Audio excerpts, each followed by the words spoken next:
Welcome back to the podcast. Today I have Hoàng Nguyễn. He's the LA City's Commissioner on Civil Rights. And this is shortly after the US elections. And we're going to be talking about what all of these things mean for people of California and the city of LA. Welcome. Thank you. Thanks for having me, man. So let's start off by asking you, how did you feel after the elections? Good question. I've been going through the 5 stages, 5 stages of grief. I've been getting this question a lot. How do you feel? And I think I've moved past the shock, the shock that this could happen. I mean, we knew there was going to be a 50-50 all along. The anger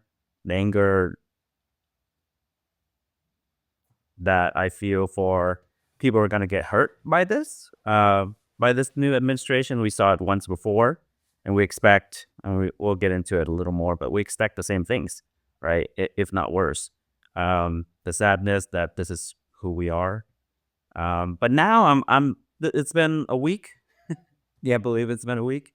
Only a week, but now it's more like, okay, well, I've accepted the reality. I'm on the last stage, and now what are we all doing here in California, here in the city of Los Angeles, to make sure that whatever he does doesn't hurt us all too badly?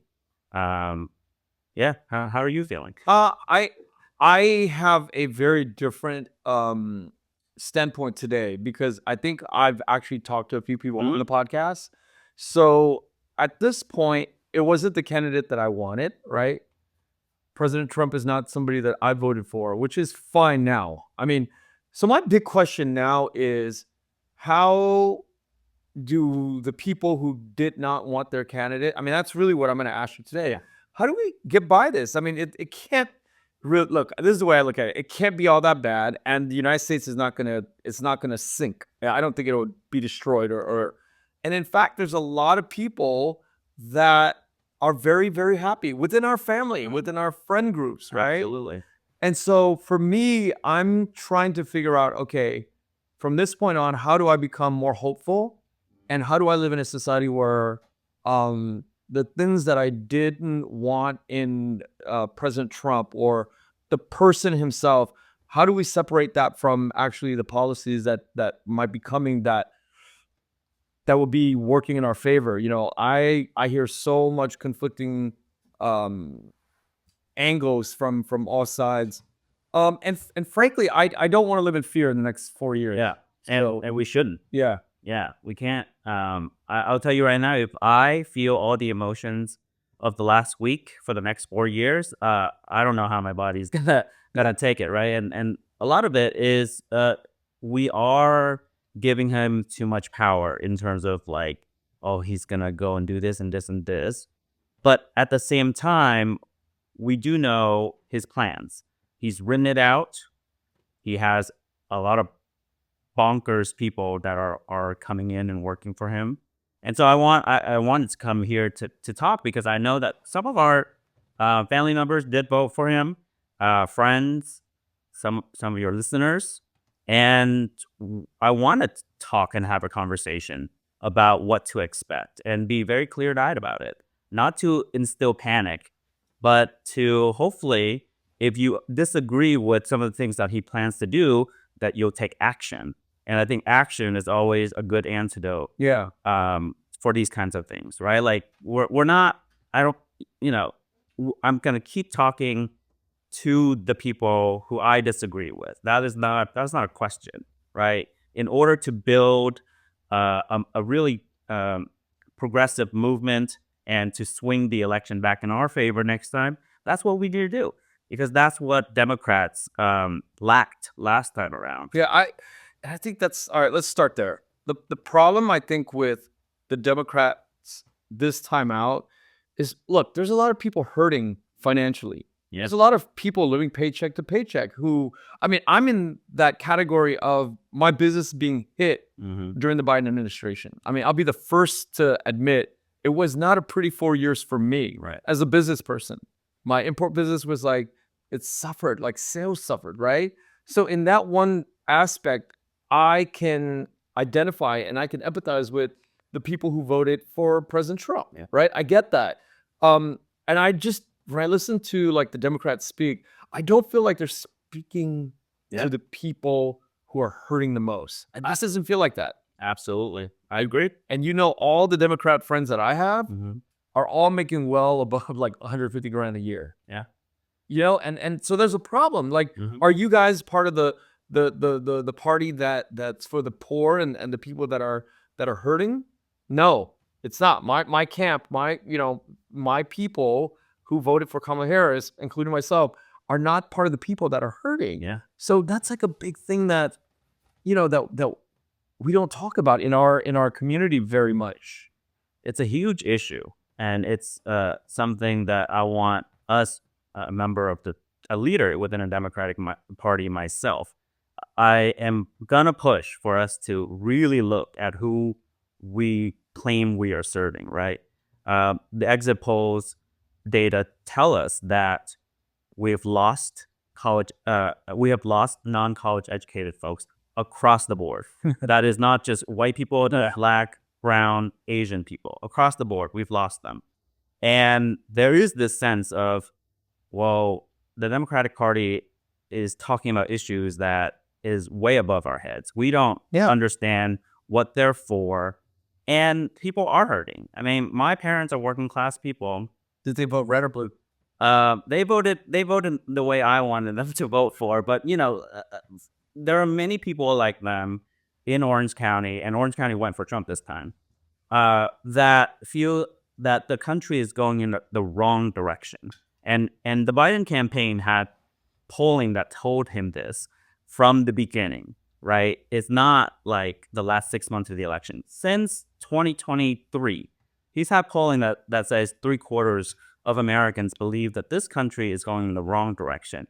Well, what happens when they believe that? They're not going to vote for the incumbent party, right? And we see that across the world, actually, after the pandemic, after the inflation that came because of the pandemic, left, right, and center, all the incumbent parties started losing, right? Because it's honestly easier for the other party to come in and say, look, I'm going to fix it, right? So just give me a chance. So I think what happened, there's a lot of stories that people are going to tell for the next 4 years about what happened, just like in 2016. I think it's a little bit of everything. But I think one of the biggest things is, people don't feel like the country is going in the right direction. Their lives, their economic, financial lives are not going in the right direction. Costs are too high, even for someone, who's middle class. The costs of housing in this state, in this city, is tremendous. And it's a Democratic run city. Yeah. And we're not addressing that in the way that that shows that we know that it's an urgent issue. Okay, well, let me ask you, as somebody who's in the city of LA, in the administrative side, in a position of, I wouldn't say you probably may or may not have the ability to change a lot of things from the inside, but I will say that you probably have a working knowledge of what's happening on the inside. Things like homelessness, right? You see it everywhere in the city of LA. Like, what can this city do? And more importantly, like, the government of California is responsible for this. The more money they throw at it, the more homelessness there is. That alone makes, I think, the other side, especially Vietnamese Americans, when I hear them talk about like LA, they're always like homeless. I don't want to go up there, right? So they view the way that the state of California and the city of LA is ran when we think about homelessness running rampant. Yeah. I mean, that is the biggest, most existential issue that not only the Democratic Party faces, but we all are living through it, right? In the city of LA, we fortunately have a mayor who that is her number one and sometimes only issue that she cares about, right? And people think that, governments can go in, politicians can go in and flick a switch and press a button, and then everything is good. Yeah. That is not how it works. And I think a little more political education is needed to do for people to know that, government is one very important part of our society, but we also have a role to play, all of us, to civically engage with our government. What can we do as members of society, as civilians, to change the homelessness problem? Well, let's talk about some of the specifics of why we have a homelessness issue. I'm not an expert in housing, but I do some work in this area. Um, you know, there's just not enough housing, right? We know that we see that the housing market is insane. For homeowners, it's great, right? Like they're seeing their housing prices rise, and they want to protect that. And so there's this tension between, well, in order to build housing, we need to rezone some of these single family home zones, right? Like places like the San Gabriel Valley, they often have this view that is, you shouldn't build in my backyard. You shouldn't build high rises, apartment buildings, affordable housing because it attracts the wrong kind of elements. And so there's a tension there, right, between our community, what the government wants to do, and then those people push the politicians to not enact any changes. So that's a problem. Rent is too high for the vast majority of Californians. So whether we enact some sort of rent control or rental assistance, that's a question that people, even within the Democratic Party, do not agree on, right? Now, let me say to my Republican friends that they don't have any solutions whatsoever. It's not that they have a whole host of other solutions that they're competing for. It's a competition of ideas. It's not. What they want is to drive us further down into this rabbit hole of the affordability crisis. Democrats often get painted as the party of corporations. Well, if you look at the money, if you look at the dark money that flows in from corporations, most of it goes to the Republican Party.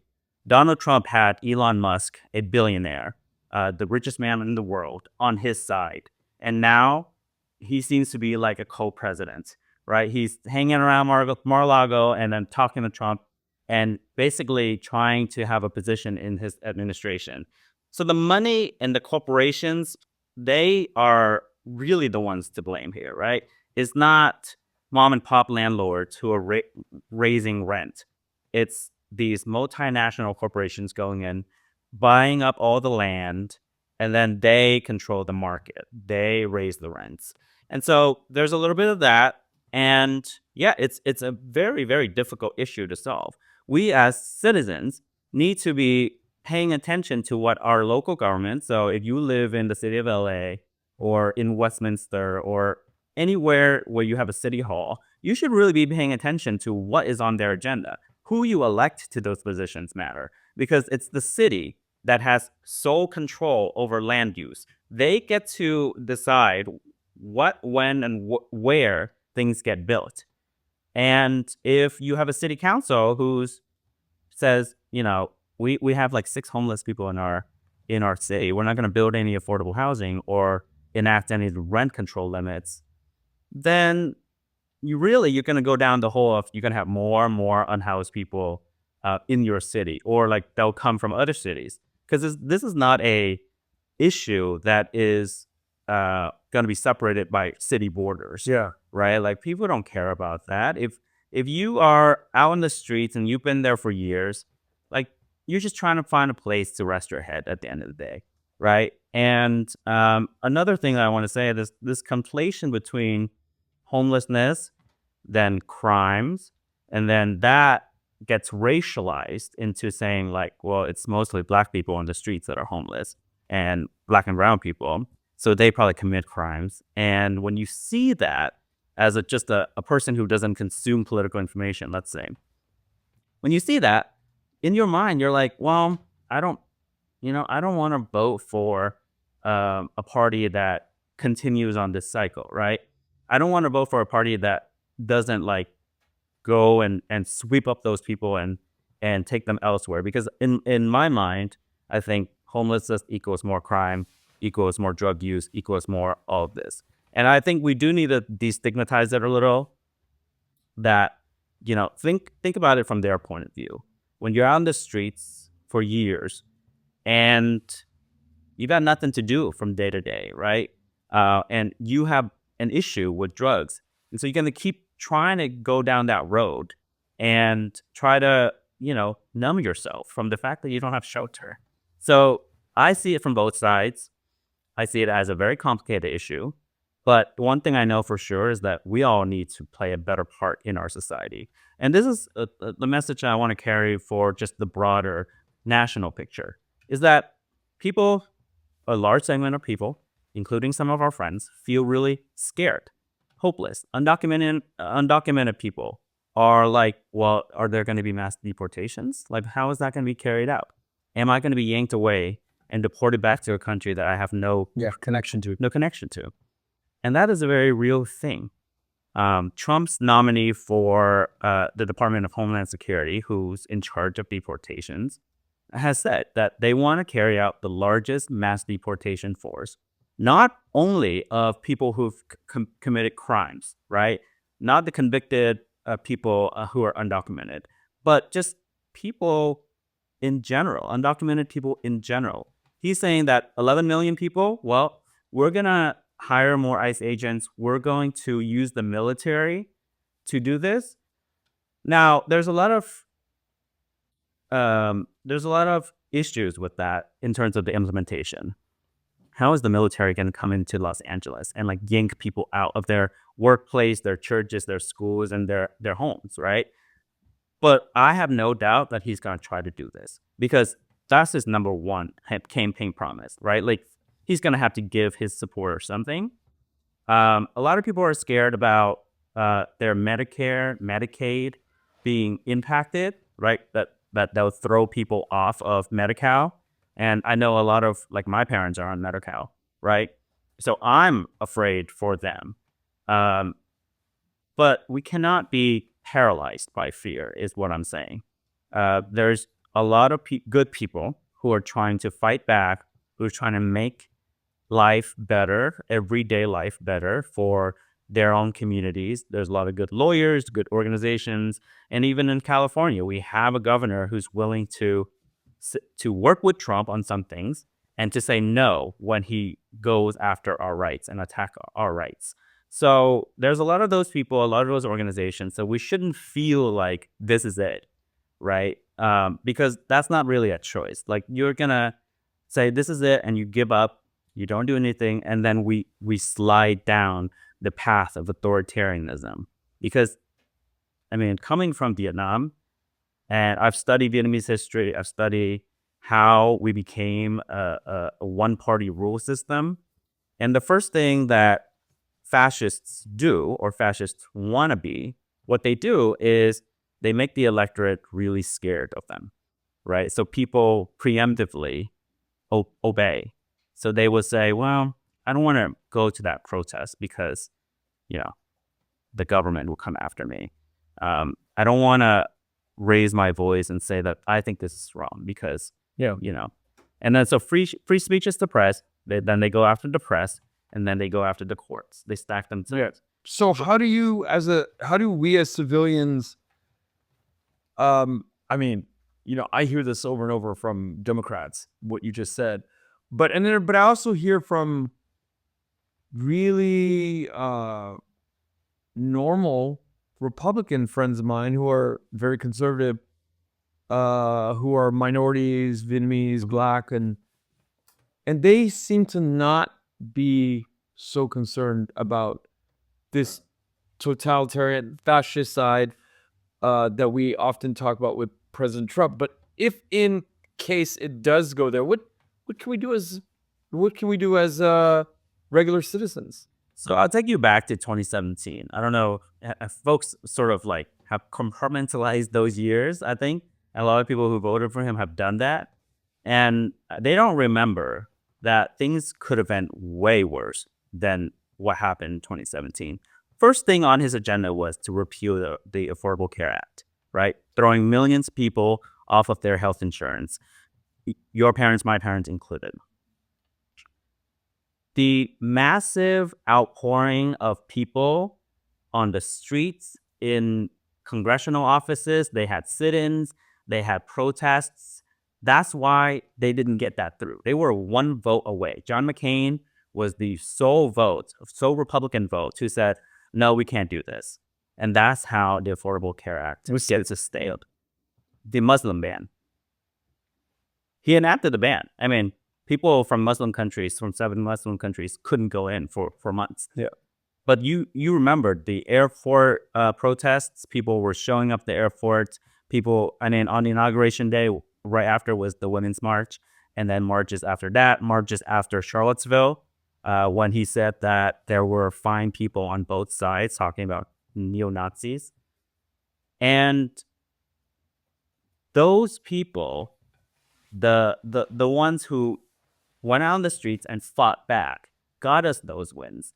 Imagine if nobody cared. Imagine if nobody is talking about mass deportation or an attack on LGBTQ people. Then it's a slippery slope, because what authoritarians do is they push the envelope a little at a time, right? Let's try to do this, see if the people react. Let's try to do this, see if anyone says anything. And if they don't, let's do the next thing. Let's do the next thing. My point of view is that this is all a massive theft. What they're trying to do, Trump is trying to stay out of jail, right? So he had 34 criminal convictions. His sentencing was coming up. Now it's not. Now it's all gone. His Department of Justice is saying, no, you can't bring a case against a sitting president. And then there's the other side of, well, what do they actually want? And it's money. Trump is in a lot of debt. People don't know this, but he had to pay hundreds of millions of dollars of legal fees, basically. His businesses were in tatters. And so why did the billionaire class support him? By and large, they did. Well, the tax cuts is going to be the next. After immigration, I think it's going to be tax cuts. A massive extension of the Trump tax cuts. Last time, $2 trillion tax cuts for primarily the wealthiest 0.1% of the country. This time, same thing, all right? They're going to steal from the treasury and then distract us with, hey, look at those immigrants over there. Like, I think they're taking your jobs and your public resources. Hey, look at the trans people. Why are they using your bathrooms? It's going to be a distraction method in order to then, let's do this tax cuts and let's frame it as tax cuts for the middle class. Like, you're going to hear a lot of that. Tax cuts for the middle class, tax cuts for the middle class. Well, look what happened last time. Didn't work. The middle class got nothing, close to nothing. You know, as you're talking about all of this, I'm trying to think, like, in the city of LA, when you are a commissioner at this level, you don't get, like, the city doesn't, like, try to hold back your communication on speaking your mind. Like, there's no jurisdiction that they're like, hey, we are still the government. We have to be non-biased or. I'm an appointed official, and I'm here in sort of like both capacities. Like, I'm a political player in this party, right? That is not a secret. And I will always speak up for our communities, because I do think that we're under a lot of threats that people might not view as threats, but I get a lot more information from where I'm sitting, and I do believe that is a very, very dangerous road ahead of us. Yeah, and I think for you the threat is real because you're a person of color. You are you are in the LGBTQ world, and you are somebody who potentially is looked upon by the other side as somebody we could persecute. Yeah, it's a truth. It's a truth. This is something that I think that we don't have to talk about. Like, the fear of feeling this way is a very vulnerable place to be, and I don't think it's talked about enough. Where these are real fears that people like you are are silenced. I believe I'm on some list somewhere, but I'm not very high on the list. So I'm not as worried about that, right? When Trump says he promises to go after his political enemies, and we as Vietnamese Americans know this rhetoric very well. Right? What is the vermin from within, the enemies from within? He means his opposition. So I'm not going to be cowed by that. I think people, like even Kamala Harris or Joe Biden, they're top of the list right now. And they're not going to be cowed by that. But it is a real possibility, because let's look at who's in charge of what you're talking about. Who's in charge of prosecution in the federal government? It's the Attorney General, the AG who runs the Department of Justice. Who did Trump just put in as his nominee to run the Department of Justice? Right, Matt Gaetz. And for those at home who do not know who Matt Gaetz is, good for you. But he is a former congressman from Florida. He just resigned the other day to take this job. There's a lot of like personal things that is wrong with him. Like he had sex with this underage a woman at a sex party, and there's a whole house investigation that is about to be released on him. But Trump said, "I don't care." Why did he say that? Because the Senate has to confirm him, and there's Republican senators who said, "Hell no." Yeah. But Trump said, "Go ahead. Let's keep putting him for nomination."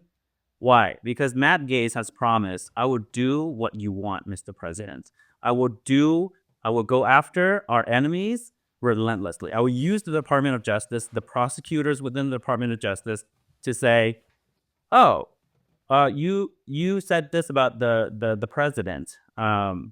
Let's knock on his door and just investigate." They might not prosecute people right away, but it's that chilling effect that say, I'm a part of the opposition. I'm part of the Democratic Party. I get a knock on my door from the FBI because I've said some shit about Donald Trump on this podcast. Think about what that does to our ability to disagree, to debate, right? And so I think that is a very dangerous thing, and I hope the Senate Republicans do not confirm Matt Gaetz. But it seems like Trump is full speed ahead on putting in the people that is the number one criteria is, are you loyal to Donald Trump? And when we get to that in the federal government, that is really, really dangerous. Yeah, and I think we're there. We're there. We could see it clearly. Mm-hmm. But I mean,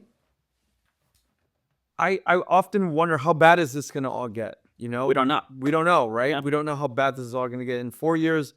I hope that I don't have to say, "I told you so." Yeah. Right? I just hope that we have a president in the next 4 years that can bring money, fortune, all the prosperity that we need, keep us out of wars. Mm-hmm. I know a lot of people will disagree with me about that, with the whole Ukraine thing, because of, Russia's proximity to really taking over, or their idea of really world domination. And Ukraine is sort of like that midpoint where we're we have to stop that from happening. So there's all this stuff that's going on. But, most people who are out there can only see the things that Trump is going to do for their benefit, right? And I think that that's a fair thing to want. Yeah. If you're struggling, if you're not having a good time in your business, that's a fair thing to want. Absolutely. And then the other thing that they have to start, this is why I think the conversation today is very valuable, is that they have to say, okay, if that starts to happen, how do we start pushing back? Mm-hmm. Yeah. I mean, keep an open mind all you want. Yeah. Right? I think a lot of people did this in 2017. As soon as he got in, even Democrats who said, well, let's see, he's our president. I want him to succeed, right? That is not, I don't want any of this to come true. Yeah. Because it actually hurts people in my family and my friends. I think the thing that is balanced to that is we have to still be very clear-eyed about what he plans to do. So you bring up small businesses and like tax cuts for lower and middle class. Do we really think he's going to do that from what he's telegraphed so far? Who's the head of the Department of Commerce and Treasury? 2 billionaires. He's got Elon Musk, like I said. His cabinet is increasingly just like a billionaire class, right? Who do those people think about the most? It is not your small business. It is not your, working class mom, single mom who, is struggling to put food on the table. And to be sure, Democrats have a lot of work to do to get those people back, to convince those people that we're for them, right? But let's look at something tangible, like the child tax credit. So my uncle has 3 kids, and he's working class. His wife doesn't really work, takes care of the kids. And during the Biden administration, Democrats passed a bill to say you get $600 per child every month just to pay for the necessities. And you don't have to wait until your tax season to get that. We'll send you a check. That was a Democratic Congress and a president who passed that. As soon as the Republicans took back the House, they said no more. So that stopped, right? During that time, I think it's about a year, the child poverty rate in the United States dropped by half. There were 1 in 5 children who live in poverty in the United States. That dropped by half. That became 1 in 10. That was a great policy. I know my uncle used the money to buy a new crib, to buy healthier foods for his kids. Maybe they needed piano lessons. Maybe they needed, extracurriculars, or fix up his car. It's not a giveaway, right? It's not like, oh, well, they didn't work for that, so we shouldn't give it to them. Because we give away much more money to the oil company, to corporations across America. So Democrats did that, and they didn't talk about it. Like, it was barely mentioned in the campaign. Yeah, why should they? Right. Yeah. So like, who's really for you? I believe, and I'm biased here, you don't have to take my word for it, that Democrats are for the working class. We just have to materially change the conditions for people. If we keep saying we're for the working class, we're for, small businesses, we keep saying that, and nothing in their lives change when we are in power, that is a recipe for disaster. That's a recipe for keep swinging back and forth between Democrat and Republican. Yeah, and I think that's the natural balance of American politics, is that, or any political system, it's that there's a back and forth. It swings very far one way, very polarized one way, and then the next cycle it shifts back. And I think that swinging back and forth creates until you put permanent things in place, like the Supreme Court, right?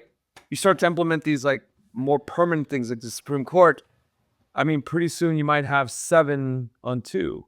Right? Yeah, don't get me started. Yeah, so that's a semi-permanent thing in the next 50 years, if you think about it. Yeah, and a lot of the things Biden wanted to do that he in Congress got stymied by the Supreme Court. Student loans, right? $10,000. It was like canceled. I mean, they did it, and then the Supreme Court, a Trump Supreme Court, went in and said, no, you can't do that.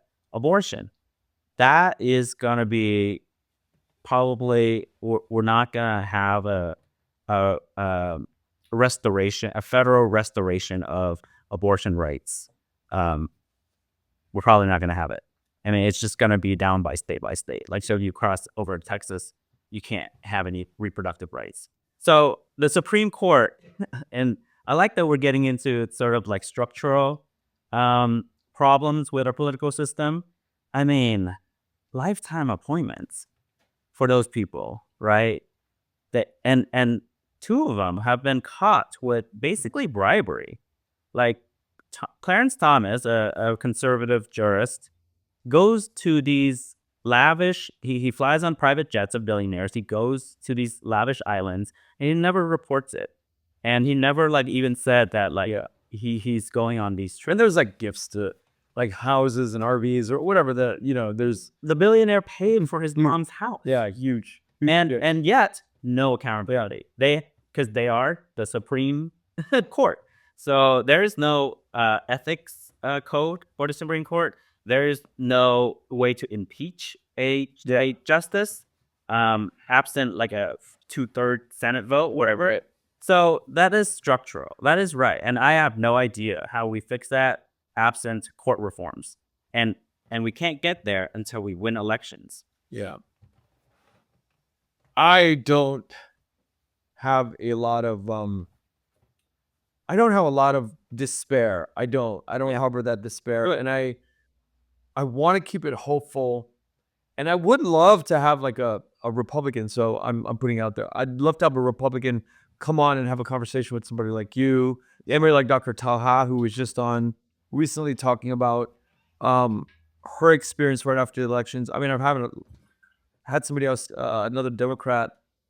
I want more voices to debate each other in this space, because I mean, obviously, I think you and I are for the most part on the same team. We see things very similarly, but at the same time, I have questions about how do you fix the problem of all the people who are not making money, who are left behind, and and I don't, on a local LA level, I don't know if that's something that you've already tried to talk about it, but I mean, now if we sit and we really think about the next 4 years, I would love to see our country thrive. Yeah, Yeah, I agree. yeah, And I'm very open to talking to people.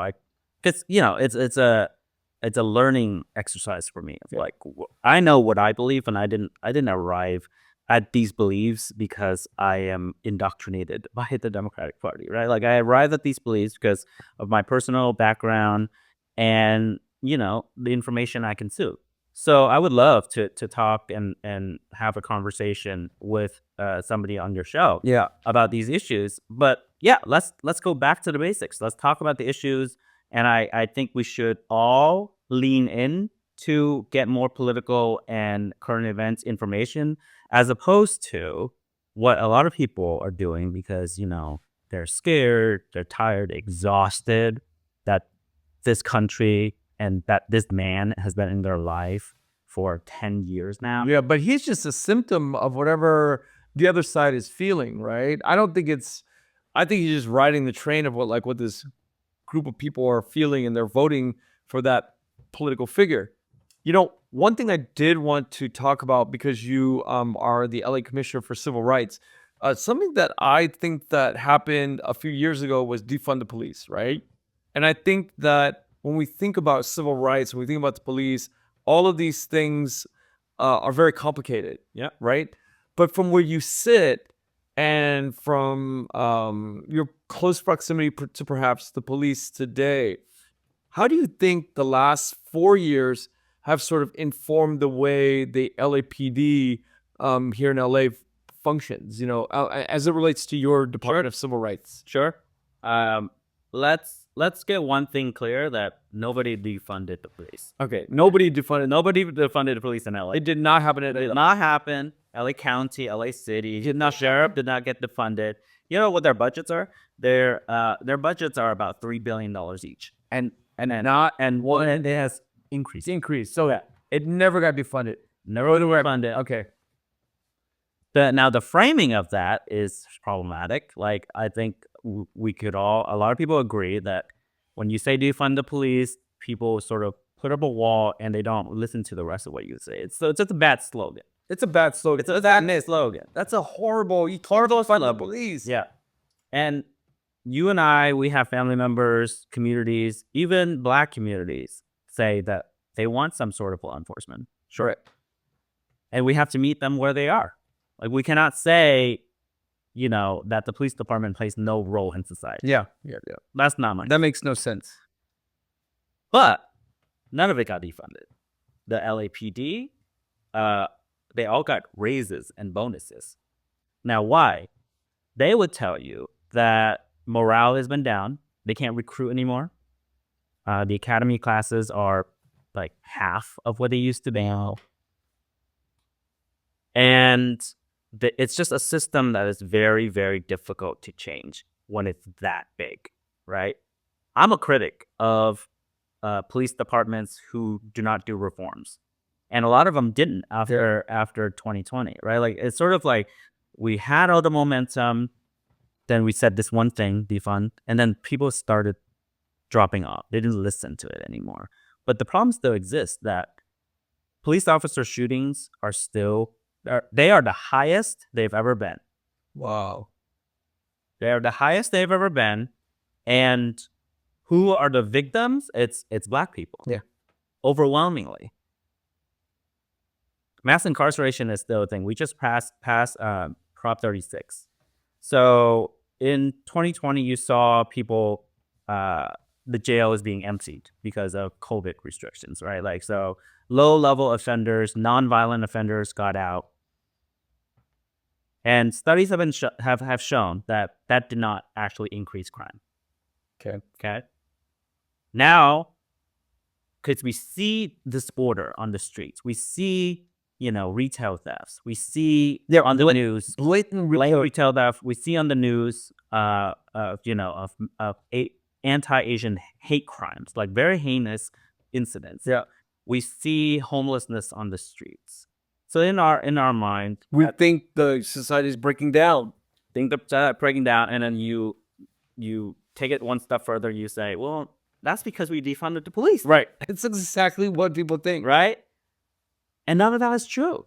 Like, violent crimes is down. It is, and I'm not here to, tell people about the data so they don't have this perception. I am very sympathetic to people who have this perception. And I think it's the fault. It's like the fault of the progressive movement that we cannot have a counter message, because yes, people do feel less safe.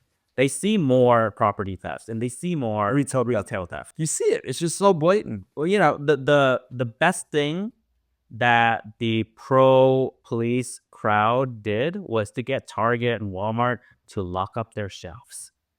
For when you go into to lock up their shelves, to create this illusion of this has such a huge problem.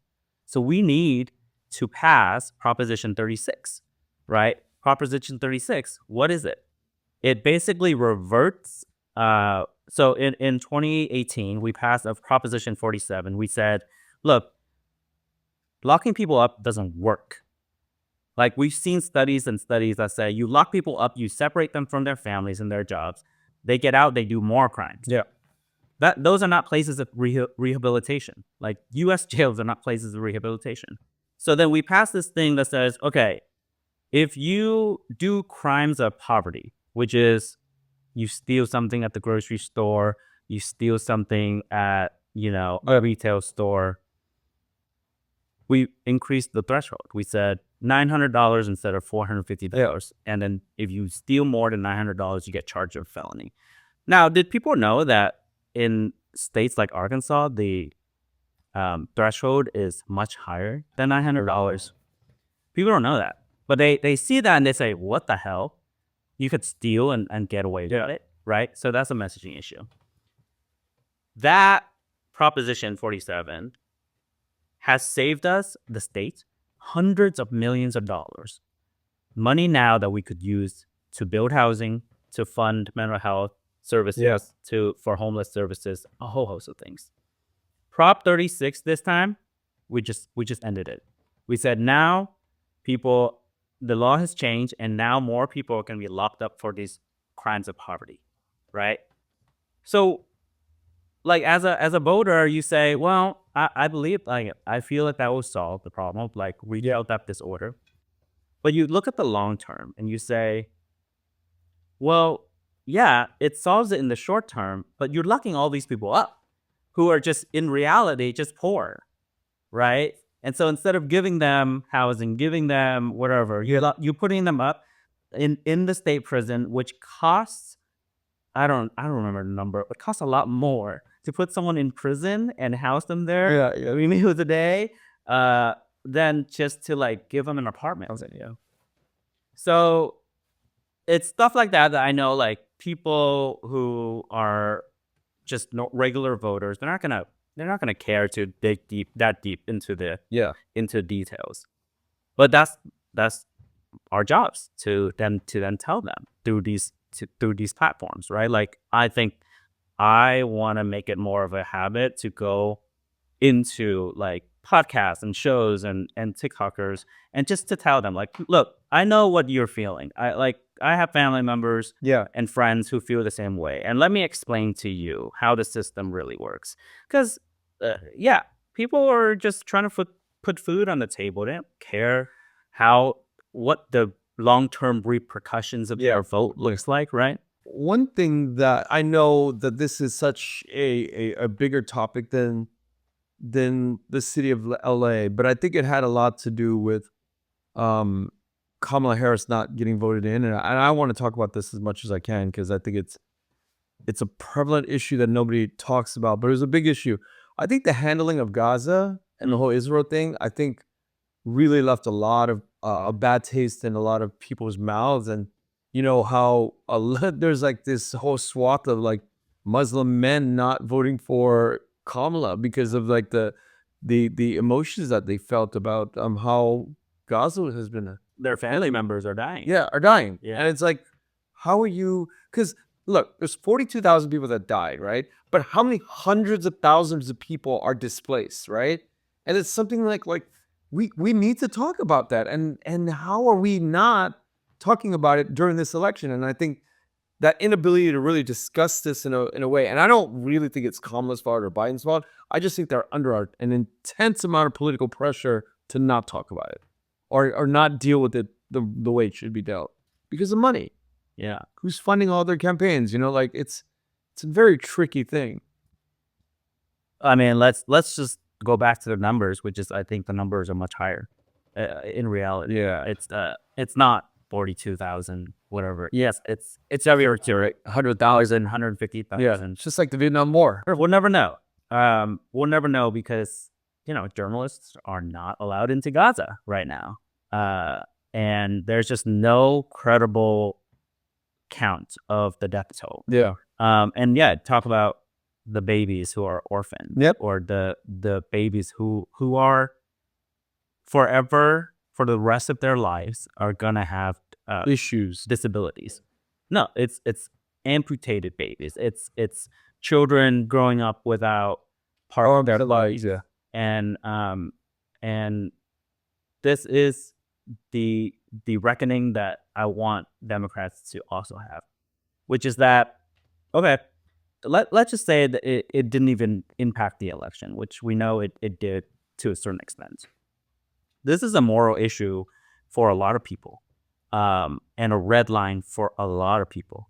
And the Biden administration has completely botched the response to this conflict. Yeah. They, from the beginning, made strategic mistake after strategic mistake to bear hug Israel, to bear hug Benjamin Netanyahu, and then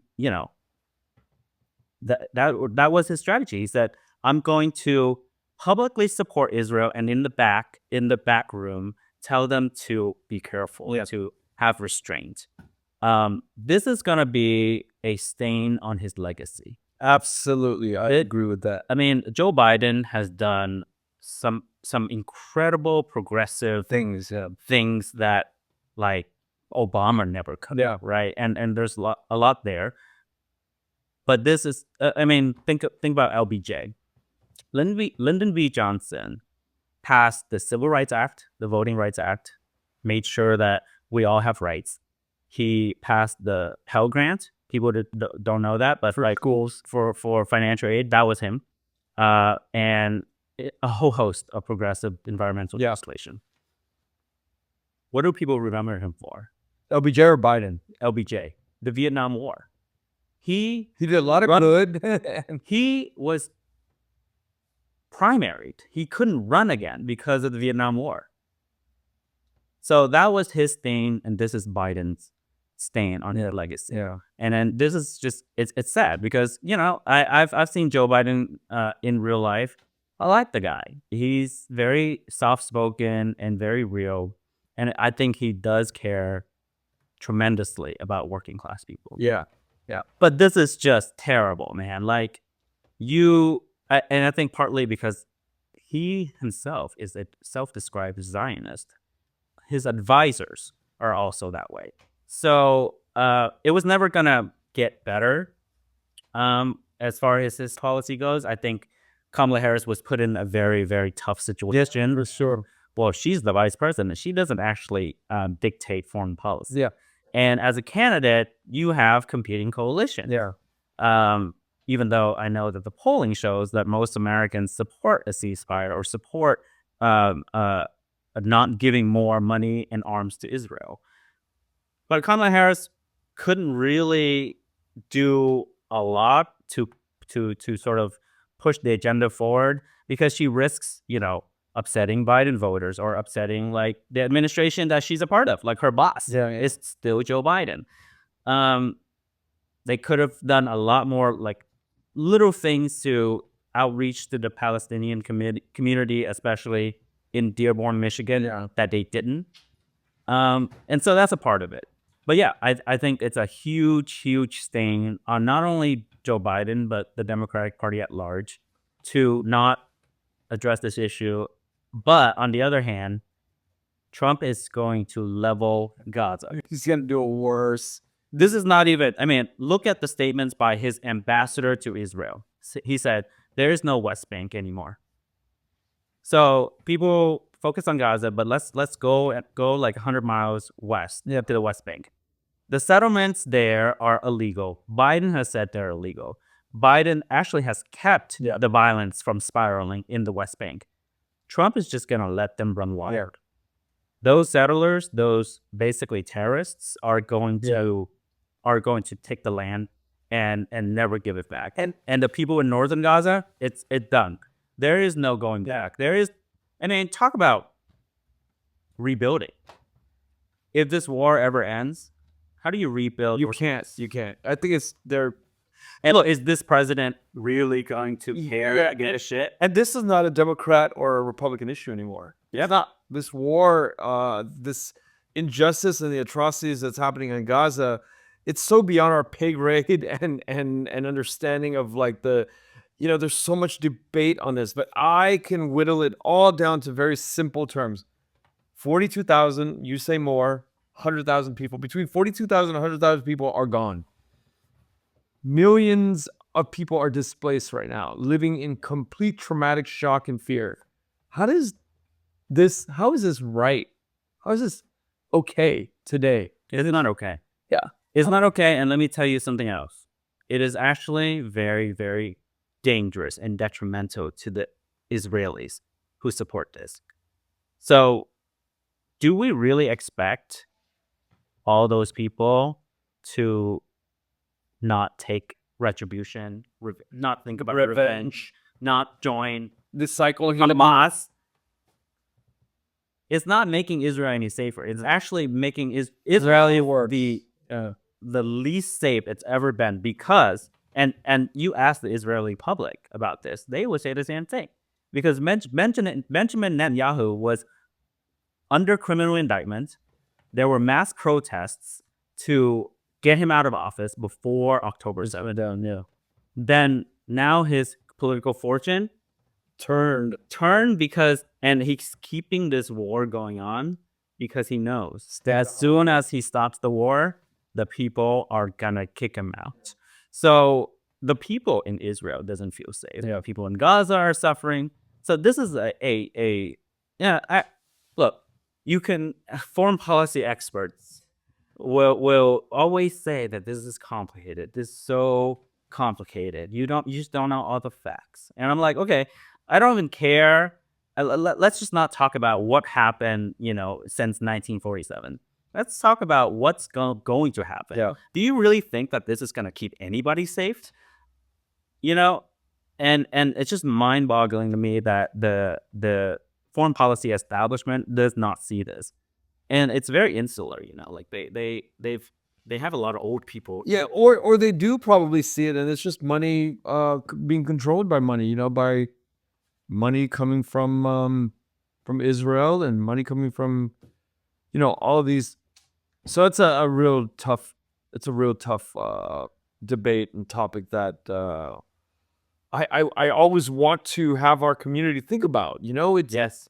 it's all of these people are displaced the same way our community Yeah. was displaced after 1975, and it's like it's not a good feeling to be. You know, and except we had somewhere to go.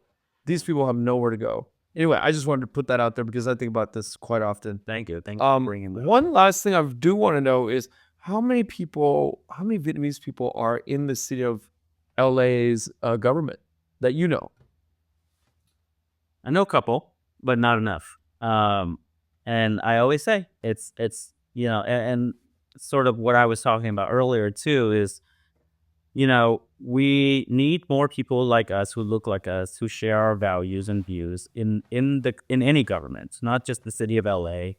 Whatever capacity you have to serve, to do something that is beyond yourself, right, is always good. And this is what I tell my little cousins, sisters, is, look, it might not be glamorous. It might not make you a lot of money, make you rich, but it is very fulfilling. And to do the work of